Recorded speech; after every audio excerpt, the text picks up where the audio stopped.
Hello friends, SM academy या YouTube चॅनलमध्ये आपल्या सर्वांचे मनपूर्वक स्वागत।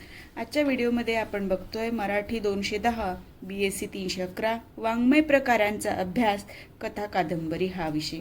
त्यामध्ये आपला पहिलं पुस्तकातलं चाललंय पहिला चॅप्टर कथा स्वरूप आणि रचना। यापूर्वीच्या व्हिडिओमध्ये आपण जो पार्ट कव्हर केलेला आहे तुम्ही आधी ते व्हिडिओ बघून घ्या, त्यानंतरच या व्हिडिओला सुरुवात करा। ठीक आहे, आपण विषयाला सुरुवात करण्यापूर्वी तुम्ही चॅनलवर नवीन असाल आणि चॅनलला अजूनही सबस्क्राइब केलेलं नसेल तर सबस्क्राइब करा, जेणेकरून तुम्हाला व्हिडिओचं नोटिफिकेशन वेळेत मिळेल आणि व्हिडिओ लवकरात लवकर बघता येईल। आज आपण जो पहिला जो चॅप्टर आहे कथा स्वरूप आणि रचना, त्यामधला जो उर्वरित पार्ट आहे तो सर्व कव्हर करणार आहोत। ठीक आहे, न कंटाळता लक्षपूर्वक पूर्ण व्हिडिओ बघायचा आहे। काही स्किप केलात तर नुकसान त्यात तुमचंच आहे। ओके, ह्या गोष्टी खूप महत्त्वाच्या आहेत। हा पहिला चॅप्टर मी नेहमी सांगते पुस्तकातला खूप इम्पॉर्टंट असतो, कारण असं की त्या बेसवरच पुढचे आपले घटक अवलंबून असतात। तर हा एक वेळा चॅप्टर तुम्ही क्लिअर केलात तर तुम्हाला पुढच्या कथा वाचताना त्याचं ॲनालिसिस करताना जे काही सांगितलेलं आहे ते व्यवस्थितरित्या समजणार आहे। तर व्हिडिओ शेवटपर्यंत बघायचाच आहे। ठीक आहे, आता आपण बघतोय नवकथा। नवकथा का म्हणजे काय, नवकथेचं स्वरूप काय आहे। ठीक आहे, यावर आधारित प्रश्नही परीक्षेत येऊन गेलेले आहेत 2 वेळा। जे माझ्याकडे 4-5 प्रश्नपत्रिका आहेत त्यापैकी मी सांगते। ओके, नवकथेचे स्वरूप स्पष्ट करा। हा प्रश्न येऊन गेला 31 मे 2018ला आणि 3 जुलै 2022ला।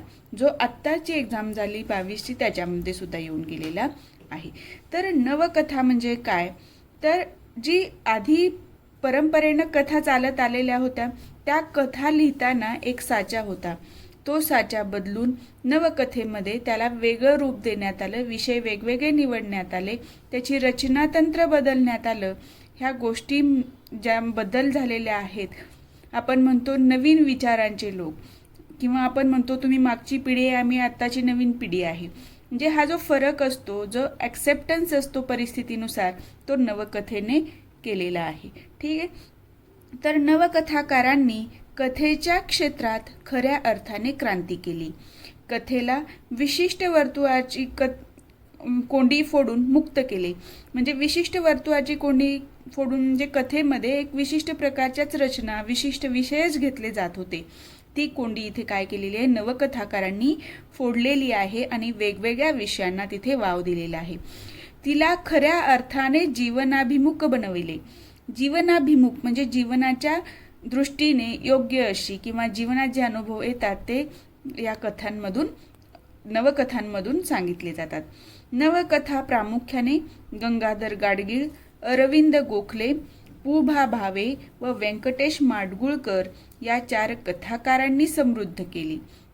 म्हणजे नवकथेची जी पाया कुणी घातला, ती नवकथेचं स्वरूप त्या कथेला कुणी दिलं, तर गंगाधर गाडगीळ, अरविंद गोखले, पु.भा. भावे, व्यंकटेश माडगुळकर यांनी। हे लक्षात ठेवायचे।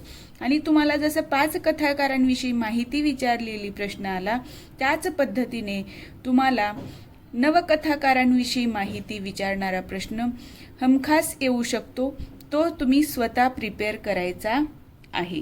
त्या प्रश्नाचं उत्तर मी तुम्हाला लिहून देणार नाही किंवा त्या कथाकारांविषयीही काही सांगणार नाही, तुमच्या पुस्तकात आहे ते अभ्यासायचे आणि त्याची नोट बनवून ठेवायची आहे। ठीक आहे, आता नवकथेचं स्वरूप काय आहे, तर नवकथा कशी आहे, अधिक लवचिक आहे। त्यामध्ये असं रिजिडिटी नाहीये की हेच आलं पाहिजे असं काही एक नाही, तर ती कशी आहे, लवचिक आहे। ही वाङ्मयातील काही विशिष्ट प्रवृत्तीतून निर्माण झालेली आहे। आता काही विशिष्ट प्रवृत्तीतून निर्माण झालेली आहे, जसं मी तुम्हाला सांगितलं आधीची पिढी आणि आत्ताची पिढी असं आपण जेव्हा हे करतो, वर्गीकरण करतो, त्यावेळेला मागच्या पिढीमध्ये जे टेक्नोसॅव्ही नव्हते लोक, म्हणजे टेक्निकल गोष्टींचा वापर करायचे नाही, टेक्नॉलॉजीचा वापर करायचे नाही, त्या आपण करतो। म्हणजे ज्या वेळेला आपल्याला लक्षात आलं की आत्ताच्या परिस्थितीमध्ये ह्या गोष्टी लागू होत नसून सध्या परिस्थितीमध्ये आपल्याला टेक्नॉलॉजीचा वापर करणं आवश्यक आहे, हे लक्षात आलं। हे कशातून लक्षात आलं, तर विशिष्ट प्रवृत्तीतून लक्षात आलं। तसंच कथेमध्ये सुद्धा, वाङ्मयात सुद्धा ही गोष्ट लक्षात आली कथाकारांच्या की ही पद्धत बदलून आपल्याला ही नवकथा निर्माण केली पाहिजे, त्यामध्ये विषयांना वाव दिला पाहिजे, तंत्र बदलली पाहिजेत.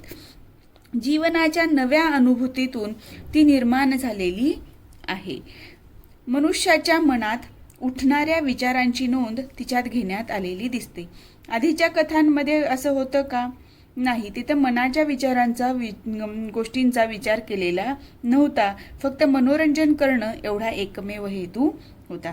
नवकथेने पूर्णतः परंपरेकडे पाठ फिरवली नाही, तर ती त्या परंपरेतूनच निर्माण झालेली आहे. नवकथेमध्ये असं सोडून दिले का की आता ही कथा म्हणजे मागच्या कथा ह्या उपयोगी नाही आहेत म्हणून पाठ फिरवलेली नाही, तर त्यातला काही बेस धरूनच त्या परंपरेतूनच निर्माण झालेले कथेला बेस मानून नवकथाकारांनी पुढे नवकथेचं स्वरूप साकारलेलं आहे. ठीक आहे. सॉरी. नवकथेने अनेक संकेत झुगारून दिले. आता संकेत जसं आपण घरात म्हणतो की आमच्या घरात हे चालत नाही, ह्या घराची संस्कृती अशी आहे, ह्या परंपरा अशा आहेत, म्हणजे एक संकेत आपल्याला ठरवून दिलेले असतात. त्याच प्रकारचे संकेत ह्या कथाकारांनी कथा घडवताना कोणकोणत्या गोष्टी पाळल्या पाहिजेत याबाबत संकेत दिलेले होते, म्हणजे एक मांडलेले होते. ते संकेत काय केलेले आहेत? नवकथेमध्ये झुगारून दिलेले आहेत.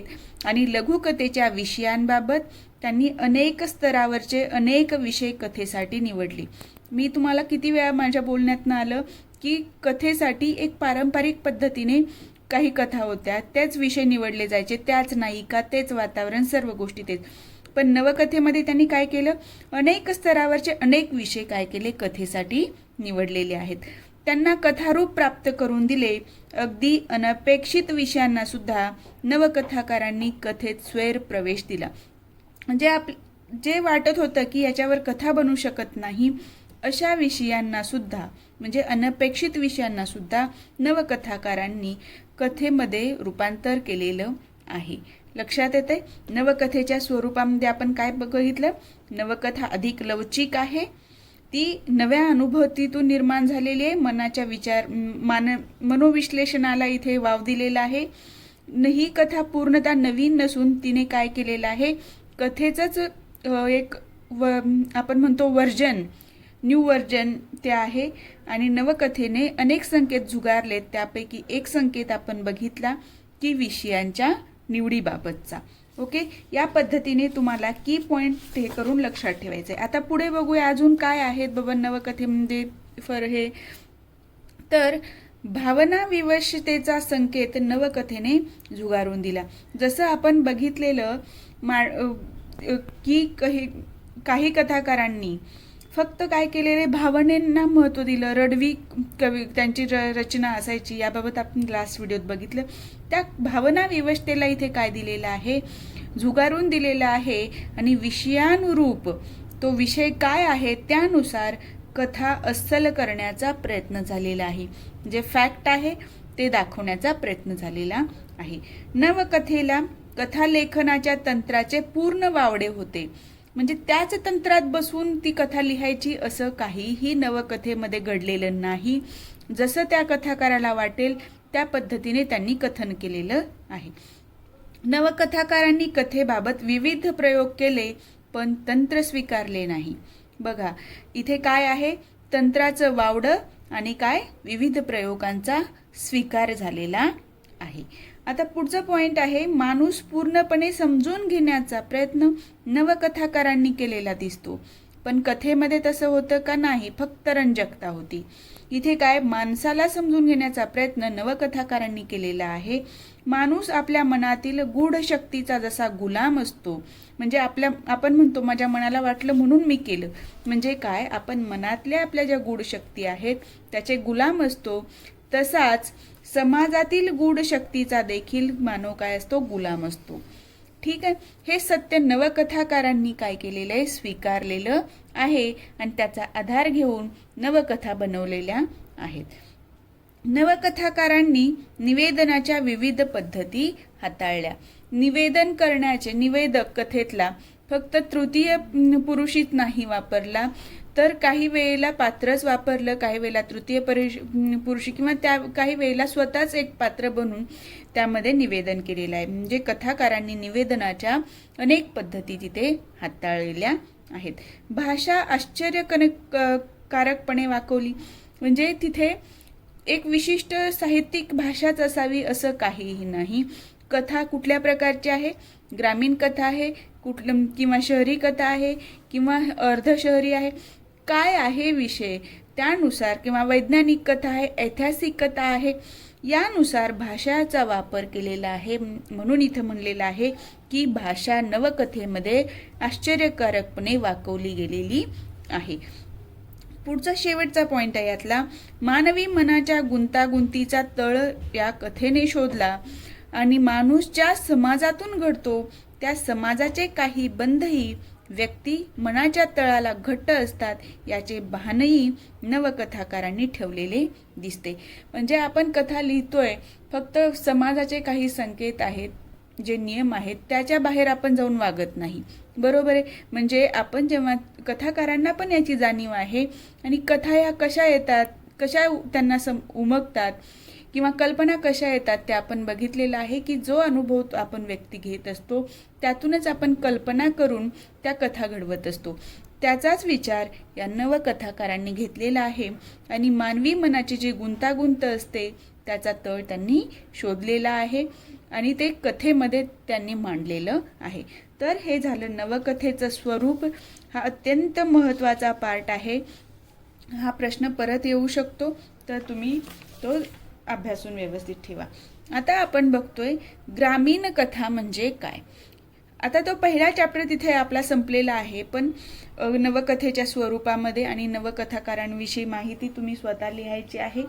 पण हा जो पार्ट आहे, जो आपला कथा आणि स्वरूप आणि रचना या पुस्तकामध्ये अत्यंत महत्त्वाचा आहे. हे केलं तरच आपल्याला पुढच्या गोष्टी कथा समजणार आहेत. ठीक आहे. आता ग्रामीण कथा म्हणजे काय ते सांगून ग्रामीण कथेची वैशिष्ट्ये लिहा हा प्रश्न 2016ला येऊन गेलेला आहे आणि परत 2019मध्ये ग्रामीण कथेची वैशिष्ट्ये थोडक्यात लिहा असा 19मध्ये प्रश्न येऊन गेलेला आहे. म्हणजे प्रश्नांचं रिपिटेशन आहे. आता इथं ग्रामीण कथा म्हणजे काय विचारले आणि इथे वैशिष्ट्ये आणि इथे वैशिष्ट्य विचारले. तर ग्रामीण कथा म्हणजे काय, तर खेड्यातील म्हणजेच ग्रामातील जीवनाची अनुभूती ज्या कथेतून व्यक्त होते त्या कथेला काय म्हणतो आपण, ग्रामीण कथा म्हणतो. त्याच्यामध्ये काय होतं, खेड्यातली जीवन पद्धती त्याचं काय केलेलं असतं, त्यावर आधारित लेखन केलेलं असतं. तर ग्रामीण कथेची वैशिष्ट्ये काय आहेत, तर ग्रामकथेतील वातावरण, व्यक्तीचे स्वभावधर्म, लोकसमजुतीचे विश्व हे ग्रामीण असते. म्हणजे ग्रामकथेमध्ये जे काही आपण कथेमध्ये वातावरण निर्मिती केलेलो असतो, म्हणजे ही घटना कुठे घडली हे सांगणारं ठिकाण म्हणजे वातावरण. ग्रामीण भागातल्या व्यक्तींचा स्वभाव कसा आहे, लोकसमजुती काय आहेत त्यांच्या. बघा, सकाळी उठल्यानंतर सूर्याला नमस्कार केला पाहिजे ही लोकसमजूत ग्रामीण भागात जास्त दिसते आणि लोक तिथे उठल्यानंतर ग्रामीण भागातले सूर्याला नमस्कार करतात. पण शहरातले करतात का? नाही. त्यांना सूर्यच दिसत नाही, पण इथे लोकसमजूत आहे की असं केल्यानंतर आपल्याला ऊर्जा मिळते. म्हणजे इथे ग्रामीण कथा लिहिताना तिथलं वातावरण, व्यक्तींचं स्वभाव, धर्म त्या विश्वातलं आणि लोकसमजुती ह्या सर्व गोष्टींचा विचार करून ग्रामीण कथा लिहिली जाते. ग्रामीण बोलीचा वापर केला जातो. ग्रामीण जीवनातले स्थितिशील, आधुनिकतेचे स्पर्श नसलेले भावजीवन हा या ग्रामकथेचा महत्त्वाचा संस्कार कायम राहतो. आता बघा, ग्रामीण जीवनातले स्थितिशील म्हणजे आता जसा शहरी भागामध्ये आपण टेक्नॉलॉजीचा जास्तीत जास्त वापर केला, शहरीकरण झालेलं आहे, याच्यामुळं काय झालेलं आहे, आपलं भावजीवन बदललेलं आहे. पण ग्रामीण भागात तसं झालेलं आहे का? ते एक फिक्स आहे, स्थितिशील आहे, स्थिरपणे चाललेलं आहे. तिथे जास्त कोणाच्या हातात आपल्याला मोबाईल दिसत नाही, कोणी सतत टी व्ही पाहताना दिसत नाही, सतत लॅपटॉप घेऊन बसलेलं दिसत नाही.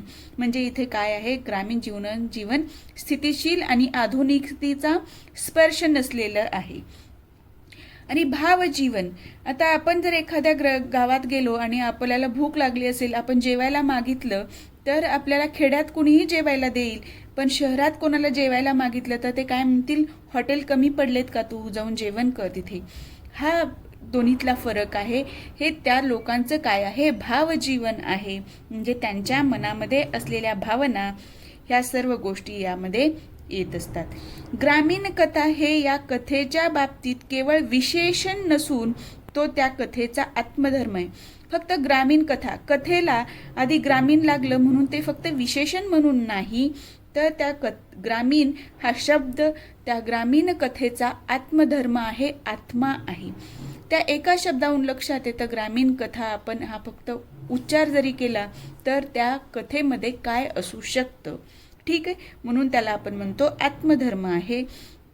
कारण ग्रामकथेचा संस्कार त्या ग्रामसंदर्भाला वजा केला तर टिकणार नाही. तो ग्रामसंदर्भ जर काढला तर त्या कथेला आपण ग्रामीण कथा असं म्हणू शकत नाही, तो संदर्भच राहत नाही. ठीक आहे.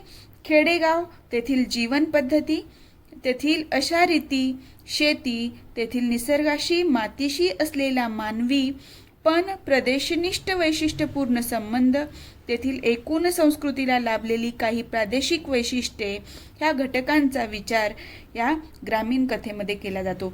आता तिथली जीवन पद्धती, खेडेगाव हे तुम्हाला लक्षात आलं. प्रत्येक गावातल्या रीती वेगळ्या असतात. शेती बघा, कोकणातली शेती कशी पायऱ्या पायऱ्यांची आहे, पण मराठवाडा भागात गेलात तर तिथे सखल शेती आहे. निसर्गाशी मातीशी असलेलं त्यांचं नातं, आणि प्रत्येक प्रदेशानुसार भाषा बदलते, तिथली संस्कृती बदलते. ह्या सर्व गोष्टींची प्रादेशिक वैशिष्ट्ये ग्रामीण कथेला लाभलेली असतात. पुढे बघूया, मानवी जीवनाला त्याच प्रदेशानुसार पडलेल्या आर्थिक, सामाजिक, धार्मिक, ज्ञानविषयक मर्यादा व त्यातून उद्भवणारे प्रश्न आणि समस्या इत्यादी गोष्टींनुसार अनुभूतीला लाभलेली वैशिष्ट्ये त्या कथेत येतात. ती त्या खास ग्रामीण अनुभूतीतून जन्माला येतात. आता प्रत्येक प्रदेशाची आर्थिक परिस्थिती वेगळी असते, त्याची सामाजिक परिस्थिती वेगळी असते.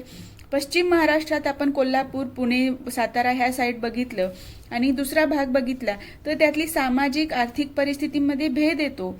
आपल्याला तिकडचं पश्चिम महाराष्ट्र हा सधन जाणवतो, पण तोच मराठवाडा, विदर्भ आहे का, नाही.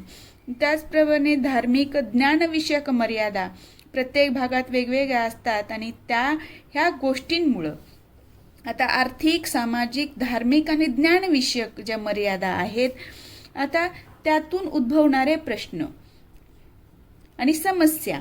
आता ज्या भागामध्ये आर्थिक सुबत्ता नाही तिथले लोक वेगळ्या प्रकारचा व्यवसाय करतील. ठीक आहे. सामाजिक परिस्थिती वेगळी आहे, धार्मिक परिस्थिती वेगळी आहे. काही भागांमध्ये विशिष्ट धर्माचे लोकांचं सॅच्युरेशन झाले तिथे जास्त असतात, काही अल्पसंख्याक असतात. त्या लोकांच्या ज्ञानविषयक मर्यादा म्हणजे शिक्षणाचं तिथं प्रमाण किती आहे, त्यांना कुठल्या गोष्टींचं ज्ञान आहे, यानुसार काय आपले काय होत असतात प्रश्न. प्रत्येक भागात वेगळे असतात आणि त्यांच्या समस्या वेगळ्या असतात आणि त्यानुसार त्या कथेला अनुभूती लाभलेली असते. ते वैशिष्ट्य या ग्रामकथेमध्ये आलेलं असतं. लक्षात आलं या वाक्याचा अर्थ तुम्हाला? कथेचा कला प्रकार म्हणून ती वेगळी नसली तरी वैशिष्ट्यपूर्णतेमुळे एक प्रकार म्हणून ती लक्षात येते. फक्त कथेचा कला प्रकार आहे ग्रामीण कथा म्हणून ती फक्त वैशिष्ट्यपूर्ण नाही, तर त्याच्यामध्ये हे आपण जे वर वैशिष्ट्य बघितलेले आहेत, वेगळे पण बघितलेलं आहे, त्याच्यामुळेच ती ग्रामकथा म्हणून वेगळी म्हणून ओळखली जाते. लक्षात आलं? ग्रामीण कथा म्हणजे काय आणि त्याची वैशिष्ट्ये. या पद्धतीने तुम्हाला हे लक्षात ठेवायचं आहे. आता आपण पुढच्या भागाकडे जाणार आहोत. बरेच वेळेला जे प्रश्न आलेले आहेत ते मी प्रश्न तुम्हाला आधी सांगते. कादंबरीच्या संरचनेत कथानक या घटकाचे स्थान कोणते असते ते लिहा. जुलै 2022 हा प्रश्न आलेला आहे. आता मी तुम्हाला कथानक या गोष्टीबद्दल संकल्पनेबद्दल सांगितलेले, पण ते आपण कशाच्या संदर्भात बघितलं? कथेच्या संदर्भात. पण ते काय इथं प्रश्न काय? कादंबरीच्या संरचनेत म्हणजे रिलेटेड टू कथानक. कथानक हा कशाशी रिलेट केला पाहिजे? कादंबरीशी रिलेट केला पाहिजे. पण कथानक म्हणजे काय? जे मी तुम्हाला सांगितलं जसंच्या तसं, फक्त तिथे कथा या शब्दाऐवजी तुम्हाला काय वापरायचंय? कादंबरी हा शब्द वापरायचा आहे. ठीक आहे. आणि कथा आणि कादंबरी जो फरक सांगितलेला आहे त्या गोष्टीचा विचार करून तुम्हाला हे कथानक घटक या संकल्पनेला कादंबरीच्या संरचनेत काय स्थान आहे ते सांगायचं आहे. आता पुढचा प्रश्न आलेला होता, कथानक आणि अस्तित्ववाद यांच्या व्याख्या लिहा. 2016-2018 यावेळेस प्रश्न येऊन गेलेला आहे. कथा आणि कथानक. आता पुढे आलेला आहे, रूपक, प्रतीक आणि प्रतिमा यांच्या व्याख्या थोडक्यात लिहा. आता प्रत्येक याच्यामध्ये कथा जेव्हा तुम्ही वाचाल पुढे, अंगणातील पोपट आहे, चिमणे कावळ्याची गोष्ट आहे, भूक आहे, किडलेली माणसं, हे जेव्हा आपण वाचतो त्यावेळेला त्या कथांमध्ये का कुठलं रूपक वापरलंय का, कुठली प्रतिमा आहे का, कुठलं प्रतीक आहे का, हे लक्षात येण्यासाठी आधी या कन्सेप्ट आपल्याला माहीत असायला हव्यात. हा प्रश्न 2019ला आला. परत ह्या संकल्पना आहेत, नियमोल्लंघन, रूपके, प्रतीक, प्रतिमा, वास्तववाद आणि अतिवास्तववाद यापैकी 5 संकल्पना स्पष्ट करा. 2017-2018ला परत प्रश्न आला. वास्तववाद आणि अस्तित्ववाद म्हणजे काय? इथे बघा, अतिवास्तववाद आणि इथे काय, अस्तित्ववाद, ह्या गोष्टी, हे शब्द वेगळे आहेत. याकडे वाचन करताना थोडं काळजीपूर्वक करायचे. हा 19ला येऊन गेला. कथानक ही संकल्पना स्पष्ट करा. परत 31 मे 2018ला. म्हणजे हे जे प्रश्न येतात ते रिपीट तेच हे झालेले आहेत. पण हे आले कशाच्या आधारावर? तर ज्या आपण पुढे कथा वाचणार आहोत, कथेचा अभ्यास करणार आहोत, त्यामध्ये या कन्सेप्टचा वापर केलेला आहे आणि ती कथा ॲनालिसिस करताना, विश्लेषण करताना तिथे आपल्याला ह्या गोष्टी उपयोगाला पडणार आहेत. ठीक आहे. तर आपण बघूया प्रतीक म्हणजे काय. प्रतीक म्हणजे काय असतं? चिन्ह असतं. जसं प्रत्येक पक्षाचं चिन्ह काहीतरी असतं. सध्या जो प्रश्न आपल्याला बघतोय आपण शिवसेनेचा, त्याच्यामध्ये ते चिन्ह वापरलं जातं पक्षचिन्ह म्हणून किंवा पक्षाचं नाव म्हणून. ते काय आहे? एक प्रकारचं प्रतीक आहे. त्याच्यावरून ते बघितल्यानंतर आपल्याला लक्षात येतं की हे म्हणजे काय. आता फक्त आपण शिवसेना हा जरी शब्द ऐकला तर त्यामागे असलेली आपल्याला पार्श्वभूमी, आपण जी नेहमी ऐकतोय सध्या, ती लक्षात येते. हे तुम्हाला समजण्यासाठी मी त्याचं उदाहरण घेते. ठीक आहे. तर प्रतीक याचा अर्थ काय? चिन्ह. आता आपण तिरंग्याचं उदाहरण घेतलं तर तिरंग्यातला हिरवा रंग कशाचं? समृद्धीचं प्रतीक आहे. पांढरा रंग शांतीचं प्रतीक आहे. केशरी रंग त्यागाचं प्रतीक आहे. जरी आपण हेच बघितलं, आपण सिग्नलचं बघूया. रेड सिग्नल लागला तर आपल्याला काय, तिथं थांबायचंय आपल्याला, हे लक्षात येतं. म्हणजे फक्त तुम्हाला तिथं कोणी बोलून दाखवायची गरज पडली का? नाही. तर एका सिग्नलवरून तुम्ही लक्षात घेतलं की तुम्हाला कुठली कृती करायची आहे आणि काय अपेक्षित आहे. तेच अर्थ होतो प्रतीकांचा, की तिथे तुम्हाला ते एक गोष्ट, एक प्रतीक, एक सिम्बॉल, एक शब्द सांगत असतो की तुम्हाला त्याच्यातून काय घ्यायचं आहे. लक्षात आलं?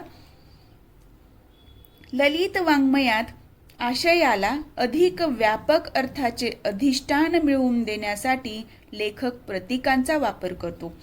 ललित वाङ्मयात म्हणजे काय?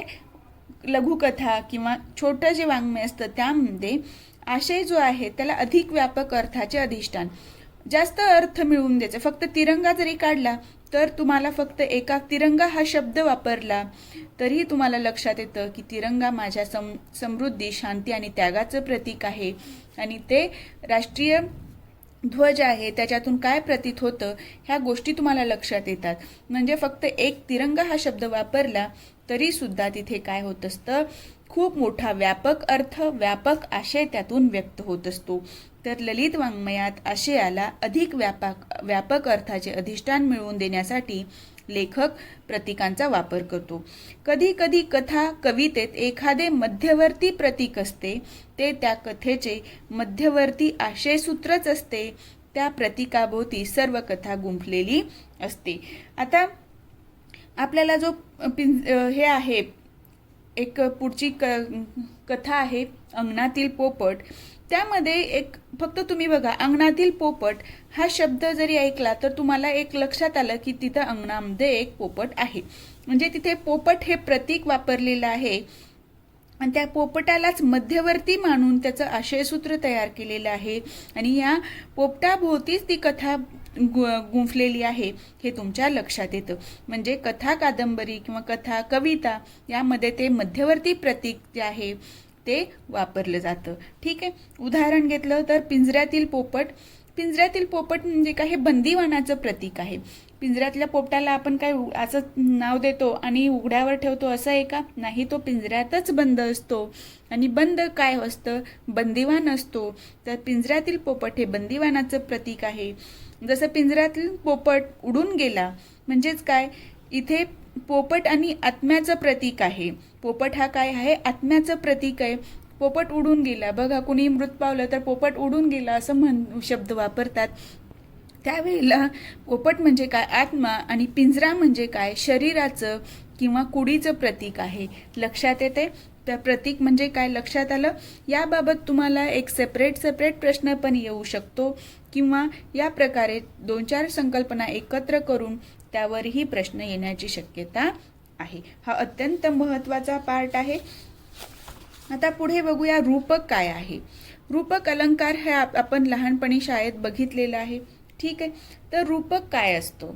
तर रूपक हा 2 गोष्टींमध्ये तुलना करण्यासारख्या गोष्टी असतात तेव्हा त्या रूपकाचा वापर केला जातो. जसं मुखचंद्र म्हणजे मुख हेच चंद्र, हे जे आपण ऐकलेलं आहे तेच यामध्ये आहे. तर रूपक काय? तर 2 तुलनीय गोष्टीतील सारखेपणामुळे एका गोष्टीवर दुसऱ्या गोष्टीचा आरोप केला जातो. त्यावेळी त्यातील भेदरेषा जवळपास संपते. म्हणजे मुखचंद्र म्हणजे मुख हेच चंद्र, म्हणजे त्यावेळेला इथं भेद आहे का काही तोंड आणि चंद्रामध्ये? नाही. तर ती भेदरेषा काय होते? संपते व त्या 2 गोष्टीत बिंब प्रतिबिंब भाव प्रत्ययाला येतो. चंद्राचं प्रतिबिंब म्हणजेच एखाद्याचा चेहरा, हे जे बिंब प्रतिबिंब आहे ते भाव आपल्याला इथे प्रत्ययाला येतो. उदाहरणार्थ, स्त्रीचे मुख चंद्रासारखे सुंदर दिसते. आता ह्याच्यामधून उदाहरणातून आपल्याला काय येतं? लक्षात येतं इथे स्त्रीचे मुख व चंद्र यातील गोरेपणाचे साम्य कल्पिलेले आहे. चंद्र पण गोरा आहे, त्या स्त्रीचं मुख पण गोरा आहे. हा गोरेपणा इतका अतूट दाखवलेला आहे की ही भेदरेषा संपते. म्हणजे काय? हा गोरेपणा इतका अतूट असतो की तिचे मुख चंद्रच असे वर्णन केले जाते. ठीक आहे, मुखचंद्र या रूपकात मुख व चंद्रातील भेद जवळपास संपुष्टात येतो. हा बिंब प्रतिबिंबाचा भाव जिथे प्रकट होतो तिथे रूपक अस्तित्वात असते. लक्षात आलं? इथे चंद्र आणि मुख हे एकमेकांचं बिंब आणि प्रतिबिंब आहे. हा भाव जेव्हा आला तेव्हा तिथे रूपक अस्तित्वात येतो. 2 शब्दांच्या घटकावयवात साम्य शोधून कोणा एकाचे स्वरूप दुसऱ्यावर लादणे म्हणजे काय? रूपक. एखादी गोष्ट सारखी आहे असं समजून ही गोष्ट म्हणजे त्यासारखी किंवा तीच असं जेव्हा आपण हे करतो, लादतो, साम्य शोधून एकाचं स्वरूप दुसऱ्यावर लादणं म्हणजे तिथे काय? रूपक निर्माण करणं. हे लक्षात आलं तुम्हाला? ठीक आहे, आता आपण बघूया प्रतिमा. प्रतिमा म्हणजे काय? प्रतिमा म्हणजे इमेज. इमेज म्हणजे काय? आपण थोडक्यात आपण फोटो म्हणू शकतो. ठीक आहे, पण ते जे फोटो आपण काढतो त्याला आपण प्रतिमा असं म्हणू शकतो. पण ती प्रतिमा नेमकी काय असते? तुमच्या मनात वाघ हा जरी शब्द उच्चारला तर वाघाची काय प्रतिमा, काय इमेज म्हणते तुमच्या मनामध्ये? वाघ हा कसा असतो? शौर्याचं प्रतीक आहे, तो धाडसी आहे. ठीक आहे, छत्रपती शिवाजी महाराजांचं जरी नाव घेतलं तुम्ही तरी तुमच्या मनात काय इमेज तयार होते त्यांच्याविषयी?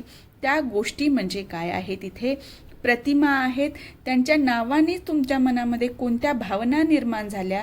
त्यांची काय प्रतिमा तुमच्या मनात निर्माण झाली? तुमच्या मनामध्ये त्यांच्याविषयी आदर निर्माण झाला की घृणा निर्माण झाली? ह्या सर्व गोष्टींचा समावेश या प्रतिमा या एका शब्दामध्ये येत असतो. ठीक आहे, प्रतिमा काय आहे? तर विविध संवेदनाच्या शक्तींना जाणवून देण्याचे काम प्रतिमा करीत असतात. प्रतिमा निर्मिती ही देखील मानसिक प्रक्रिया आहे. आता बघा, मी 2 गोष्टी सांगते, 2 व्यक्तींचं उदाहरण देते. छत्रपती शिवाजी महाराज आणि डॉक्टर बाबासाहेब आंबेडकर, महात्मा गांधी, ह्या 3 महान व्यक्तींची नावं घेतली तर तुमच्या मनामध्ये जे त्यांच्या प्रतिमा निर्माण होतात त्या आपोआप तुम्हाला काहीच माहिती नाही त्यांच्याविषयी आणि निर्माण झाली प्रतिमा असं होतं का? नाही. तर त्यांच्याविषयीची माहिती जाणून घेतल्यानंतर तुमच्या मनामध्ये त्यांच्याविषयी काय झालेली आहे, भावना निर्माण झालेल्या आहेत आणि एक संस्कार आपल्या मनावर घडतो आणि त्याच्यातूनच काय होते, ही प्रतिमा निर्मिती होते. म्हणूनच म्हटलं जातं प्रतिमा निर्मिती ही देखील काय आहे, मानसिक प्रक्रिया आहे. लक्षात येते? उदाहरण घ्यायचं तर वाघाची प्रतिमा. वाघाची प्रतिमा बघ, हे कशाचं प्रतीक आहे, साहसाचं, धाडसाचं आणि शौर्याची प्रतिमा ठरते. लक्षात आलं? आता आपण बघूया नियमोल्लंघन. तर हा नियमोल्लंघन काय आहे, तर इंग्रजीमध्ये या नियमोल्लंघनाला काय म्हणतात, फोरग्राउंडिंग. ह्या फोरग्राउंडिंगवरून हा प्रतिशब्द तयार झालेला आहे. याचा अर्थ काय होतं, नियम उल्लंघन. इथं दोन शब्दांचा समावेश होतो, नियम आणि उल्लंघन. नियमांचं जिथं उल्लंघन होतं ते म्हणजे काय, नियम उल्लंघन. तर साहित्याच्या भाषेत व्याकरणिक भाषेच्या नियमांचे उल्लंघन करण्याची मुभा असते. एखादी कथा लिहिताना व्याकरणिकदृष्ट्या ती करेक्ट वाक्यरचना असावी, त्याचे व्याकरण परफेक्ट असावं असं काहीही बंधन नसतं. तिथे त्याचं उल्लंघन होतं. कशाचं? व्याकरणाचं. लक्षात आलं? तर साहित्याच्या भाषेत व्याकरणिक भाषेच्या नियमांचे उल्लंघन करण्याची मुभा असते आणि नियमोल्लंघनामुळे अर्थाधिक्य व सौंदर्य वाढते. नियमांचं उल्लंघन केलं, अर्थाधिक्य म्हणजे काय, अर्थ चांगल्या प्रकारे समजवला जाऊ शकतो आणि ती भाषा अलंकारिक होते आणि ती लक्षात राहण्यासाठी बरी वाटते किंवा वाचताना आनंद मिळतो, म्हणजे त्याचं काय होतं, सौंदर्य वाढतं. कवितेत मोठ्या प्रमाणात नियमोल्लंघन होते. कवितेत कधी व्याकरण पाळलेलं बघितलंय का आपण? नाही. तर कवितेमध्ये सर्वात जास्त नियमोल्लंघन होते. तर इंग्रजी शब्द फोरग्राउंडिंगवरून हा प्रतिशब्द आला. नियमांचं उल्लंघन म्हणजे नियमोल्लंघन. व्याकरणिक भाषेत नियमांचे उल्लंघनाची मुभा आहे, त्यामुळे अर्थाधिक्य आणि सौंदर्य वाढते आणि कवितेत मोठ्या प्रमाणात नियमोल्लंघन होते. ह्या गोष्टी या नियमोल्लंघनामध्ये येतात. ठीक आहे. आता पुढे बघूया वास्तव आणि वास्तववाद. ठीक आहे. आता वास्तव आणि वास्तववाद काय आहे, तर वास्तवाला इंग्रजीत आपण म्हणतो रिअलिझम. रिअल म्हणजे काय, वास्तव. या रिअलवरून वास्तववाद आलेला आहे, रिअलिझम. ठीक आहे. वास्तव म्हणजे काय, खरं असणं. जे खरं असेल तेच मानणं म्हणजे काय आहे, वास्तववाद. दुसऱ्या कुठल्याच गोष्टीला तिथे वाव नसतो, जे आहे तेच. ठीक आहे. जे खरे आहे ते जाणणे, अगर जाणवून देणे म्हणजे वास्तववाद. काही कथांमध्ये बघा, जे फॅक्ट आहे, जे जसं आहे तसंच्या तसं, तिथे एकही शब्दांचा भर न घालता किंवा कमी न करता तो कथाकार मांडत असतो. म्हणजे ती कथा कशी असते, वास्तवावर आधारित असते. ठीक आहे. तर वास्तव किंवा वास्तववाद समजलं. आता अतिवास्तववाद. आता याला रिअलिझम म्हणतात आणि हा स्वप्न किंवा तशाच स्वरूपाच्या अबोध मनातून येणाऱ्या विचारांना अतिवास्तववादी म्हटले जाते. आता स्वप्न आपण कधी बघतो, झोपल्यानंतर बघतो, किंवा काही गोष्टी अशा असतात आपण बसल्या बसल्या इमॅजिन करत असतो, ज्या अबोध मनातून, म्हणजे ते इनफॅक्ट घडतात का वास्तवामध्ये? नाही, पण घडण्याची शक्यता असते किंवा त्या मनात घडत असतात. ठीक आहे. जे आपण कल्पना करतो त्या मनामध्ये त्यांचं अस्तित्व असतं, पण ते प्रत्यक्ष नसतं. ते म्हणजे काय, अतिवास्तववाद. लक्षात आलं? स्वप्न किंवा तशाच स्वरूपाच्या अबोध मनातून येणाऱ्या विचारांना अतिवास्तववादी म्हटले जाते. लक्षात आलं वास्तववाद आणि अतिवास्तववाद याच्यातला फरक. तर पुढे बघूया अस्तित्ववाद. ठीक आहे. अस्तित्ववाद काय आहे, तर अस्तित्ववादामध्ये इंग्रजीमध्ये काय म्हणतात त्याला, एक्झिस्ट करणे म्हणजे अस्तित्वात असणे. आणि हे एक्झिस्ट या शब्दापासूनच बनलेलं आहे. एक्झिस्टन बरोबर लिहिलंय ना, एक्झिस्ट. हां, एक्झिस्ट म्हणजे अस्तित्वात असणे आणि ह्या एक्झिस्टेंटिअलिझम हा शब्द म्हणजे अस्तित्ववाद हा झालेला आहे.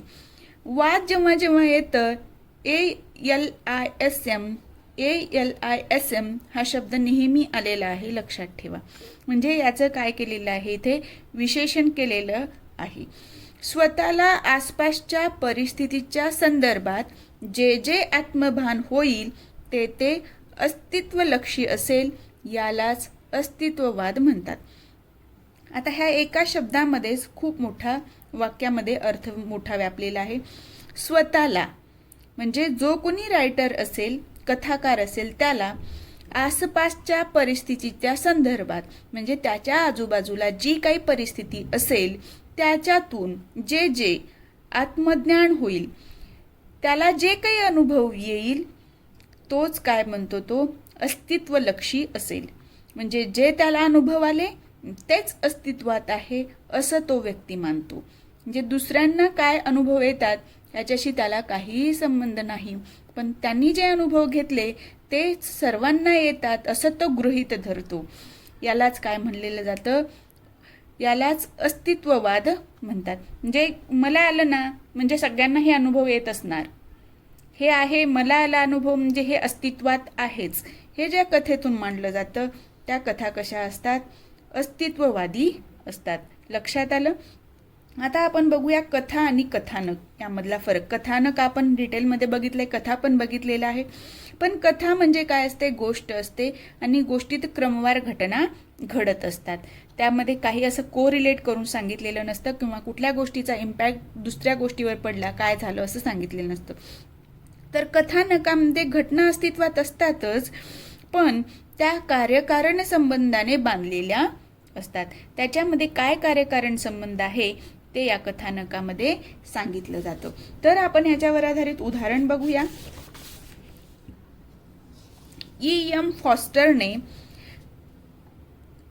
आस्पेक्ट्स ऑफ नॉवेल या ग्रंथात कथा आणि कथानकात केलेला भेद हा सुपरिचित आहे, म्हणजे सर्वांना परिचयाचा आहे आणि मी आतापर्यंत तुम्हाला 2-3 वेळा ते उदाहरण देऊन झालेलं आहे. तर कथा म्हणजे काय हे E.M. फॉस्टरने सांगितले. The king died and then the queen died is a story. ही काय स्टोरी आहे, कशी राजा मेला आणि नंतर राणी मेली, ही झाली कथा. पण कथानकामध्ये काय सांगितलेलं आहे, the king died and then the queen died of grief. इथे फक्त डाईड आहे, पण इथे काय सांगितलंय, कशामुळे मेली, of grief is a plot. म्हणजे इथे काय हा कथानक आहे. तर राजा मेला आणि राणी दुःखातिशयाने मेली हे कथानक आहे. कथेमध्ये काय सांगितलं, हे घटना घडल्या, राजा मेला राणी मेली, हे 2 घटना सांगितल्या. पण कथानकामध्ये काय सांगितलं, राणी कशी मेली, त्याच्या मागचं कारण काय आहे, संबंध काय आहे, हे या कथानकामध्ये सांगितलं जातं. लक्षात आलं. कथा आणि कथानक यामधला फरक. आता आपण पुढच्या कन्सेप्टकडे वळूया. आता हे प्रश्न येऊन गेलेले आहेत बऱ्याच वेळेला, ठीक आहे. तर याच्यामध्ये बघा, पात्र, निवेदक पात्र आणि नायक पात्र यांचा कादंबरीत काय स्थान असते ते लिहा. 2016ला गेला. पात्र, निवेदक पात्र, नायक पात्र, खलनायक पात्र, प्रतिनायक पात्र ह्या संकल्पना थोडक्यात लिहा. 2017 नायक पात्र आणि खलनायक पात्र कादंबरीच्या आधारे स्पष्ट करा. 18ला परत प्रतिनायक आणि खलनायक म्हणजे काय थोडक्यात लिहा. 2019 नायक पात्र आणि खलनायक पात्र यांचा संबंध कादंबरीत कसा असतो ते लिहा. 3 जुलै 2022. म्हणजे इथं कथा किंवा कादंबरी यांच्या दृष्टिकोनातनं तुम्हाला पात्र, निवेदक पात्र, नायक पात्र ह्या सर्व गोष्टींवर प्रश्न आलेला आहे. आता आपण कथेच्या समष्टीचे अंग जे बघितलेलं होतं त्यामध्ये मी तुम्हाला सांगितलेलं व्यक्तिचित्रण, बरोबर आहे. जर बघितला नसेल व्हिडिओ तर बघून घ्या, तर हे गोष्ट तुम्हाला लवकर लक्षात येईल. तर ते व्यक्तिचित्रण म्हणजेच काय आहे, मी सांगितलेलं तुम्हाला, पात्र आहे, त्या पात्राचा व्यक्तिविशेष, त्याचं स्वभाव विशेष, ह्या सर्व गोष्टी शब्दातून व्यक्त केल्या जातात, तेव्हा तिथे काय बनते, ते पात्र बनतं. हे आपण बघितलेलं. व्यक्तीची शाब्दिक प्रतिमा म्हणजे काय आहे, कथेतलं किंवा कादंबरीतलं पात्र आहे. तर पात्र हे काय, कादंबरीचे किंवा कथेचे कथानक ज्यांच्यामुळे घडते किंवा विकास पावते अशा मानवी किंवा अमानवी व्यक्ती पात्र होय. आता फक्त मानव म्हणजेच पात्र आहे का, नाही. एखाद्या कुत्र्याची गोष्ट असेल तर तिथे काय होणार, हा कुत्रा म्हणजे अमानवी व्यक्ती तिथे काय झालेली आहे, त्या कथेतली पात्र आहे.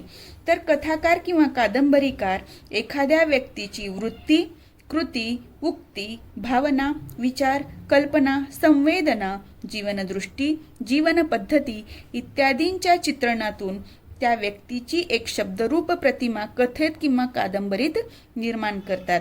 आणि व्यक्तीच्या या शब्दरूप प्रतिमेला आपण पात्र म्हणतो. हे आपण अभ्यासलेलं आहे. याबद्दल आता मी जास्त प्रत्येक शब्दाचा अर्थ सांगणार नाही. ठीक आहे. आता आपण बघू याच्यामध्ये निवेदक पात्र काय आहे, खलनायक पात्र काय आहे. ठीक आहे. तर निवेदक म्हणजे काय हे मी तुम्हाला सांगितलेलं आहे. निवेदन म्हणजे सांगणे, कथन करणे. तर निवेदक पात्र, जे पात्र त्या कथेचं निवेदन करतं, तो कथा कथन करतो, तो म्हणजे काय, निवेदक. तर कथानकाचे निवेदन करणारी व्यक्ती म्हणजे निवेदक पात्र होय. आता निवेदक पात्रामध्ये निवेदन कोण करतं त्यानुसार आपण बघितलेले आहे. प्रथम पुरुषी निवेदक पात्र आणि तृतीय पुरुषी निवेदक पात्र. जे कथेच्या समष्टीचे घटकांग बघितले आपण, त्याच्यामध्ये बघितलं होतं निवेदन पद्धती. ठीक आहे. त्या निवेदन पद्धतीमध्येच आपण बघितलं होतं निवेदक, आणि त्याच्यामध्ये प्रथम पुरुषी निवेदक पात्र आणि तृतीय पुरुषी निवेदक पात्र. तर प्रथम पुरुषी निवेदक पात्रामध्ये कथानकातील अनेक पात्रापैकी कथानकाचे स्वतःच निवेदन करणारी व्यक्ती म्हणजे काय असते, प्रथम पुरुषी निवेदक पात्र असते. ती कथेतलंच एक पात्र असतं. तृतीय पुरुषी निवेदक पात्रामध्ये कथाचे किंवा निवेदक करणारी व्यक्ती किंवा निवेदक हा कथेतलं पात्र नसून त्रयस्थ व्यक्ती असतो. लक्षात आलं. आता आपण बघतोय नायक पात्र, ज्याला आपण म्हणतो हिरो. आपण सर्वजण मूवी बघता, त्यामध्ये आपण बघतो की हिरो कसा असतो, चांगल्या वृत्तीचा असतो, तो चांगलं काम करत असतो. आणि खलनायक कसा असतो, तो नेहमी वाईट असतो, तो नेहमी या नायकाच्या रस्त्यामध्ये अडथळे आणतो, त्याला ध्येय नसतं, काही वाईट वागत असतो, अशा प्रकारे. ठीक आहे. तर नायक पात्र म्हणजे काय, तर कथेच्या किंवा कादंबरीच्या कथानकाच्या मध्यवर्ती असलेली व्यक्तिरेखा म्हणजे काय असते, नायक पात्र असते. त्याचा पूर्ण कथा त्या व्यक्तीभोवती, त्या नायकाभोवतीच फिरत असते. या पात्राबद्दल काही वाङ्मयीन संकेत ठरलेले आहेत. काय संकेत आहेत, तर नायक हा रूपसंपन्न असतो, ध्येय संपन्न असतो, त्याला ध्येय असतं, काहीतरी मला अचीव करायचं हे त्याचं लक्ष असतं. गुणसंपन्न असावा म्हणजे तो आयडियल असावा, आदर्श असावा सर्वांसाठी. तसाच तो अनेक पातळ्यांवर यश प्राप्त करणाराही असावा. म्हणजे तो जिथं काही काम करेल तिथे तो सक्सेसफुल होईल. पण असं प्रत्यक्ष जीवनात होतं का, नाही. तर हे कथेतलं एक नायक पात्र किंवा कादंबरीतलं नायक पात्र जेव्हा मांडलं जातं त्यावेळेला हे वाङ्मयीन संकेत ठरलेले आहेत. आता खलनायक पात्र काय आहे, तर नायकाच्या मार्गात अडथळे आणणारा, ध्येयशून्य, दुराचारी व शेवटी अयशस्वी होणारा व्यक्ती म्हणजे काय, कथेतला व्यक्ती. म्हणजे काय झाला, इथे खलनायक पात्र झाला, जसं दुर्योधन. आणि इथं आपण म्हणू शकतो पांडव म्हणजे नायक पात्र आणि इथं खलनायक म्हणजे दुर्योधन. ठीक आहे. हे उदाहरणावरून तरी लक्षात येईल तुमच्या. आता आपण बघूया, हे सोपं होतं नायक पात्र खलनायक पात्र. आता आपण बघतोय प्रतिनायक पात्र म्हणजे काय. प्रतिनायक पात्राला अँटी हिरो असं म्हणलं जातं. तर नायकाबद्दलच्या सांकेतिक कल्पनांना धक्का देऊन अगदी सामान्य स्वप्न बांधून सामान्यपणे जगणारे पात्र, हे पात्र भ्रमनिरास झालेले असते. म्हणजे प्रतिनायक पात्रामध्ये काय, नायक आयडियल जगतो, पण इथे प्रतिनायक पात्रामध्ये त्या नायकाबद्दल ज्या काही आपण कल्पना केलेल्या आहेत इथं प्रतिनायक पात्रामध्ये काय असतात, त्याला धक्का दिलेला असतो. ते व्यक्ती एक सामान्य असते, त्याचा स्वप्नभंग झालेला असतो, त्याला कुठल्या तरी गोष्टीचा खूप मोठा आघात झालेला असतो आणि तो त्याच्या अगेन्स्ट वागत असतो, जो आधी वागत होता त्याच्या. आणि हे पात्र भ्रमनिर्वास झालेले असणे आणि तो घटनांकडे अश्रद्धपणे म्हणजे त्याचे कशावरच विश्वास नसतो, तिरकसपणे पाहते.